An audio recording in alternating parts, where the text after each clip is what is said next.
Hello everyone, welcome back to my channel.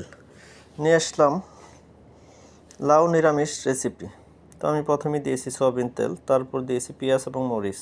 এটাকে হালকা ভেজে নিয়েছি। ভেজে নেওয়ার পর দিয়ে দিলাম 3-4টা তেজপাতা, স্বাদ মতো লবণ, আদা রসুন বাটা, হলুদ এবং ধনিয়া, জিরা দিয়ে আমি মশলাটাকে সুন্দর করে কুক করব।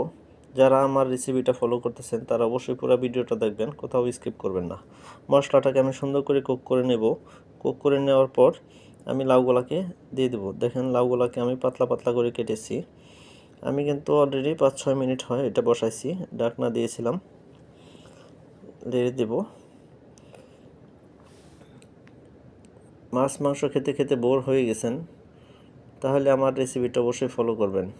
রেসিপিটা এভাবে রান্না করেন, অবশ্যই খেতে ভালো লাগবে এবং রুচিরও একটা পরিবর্তন আসবে।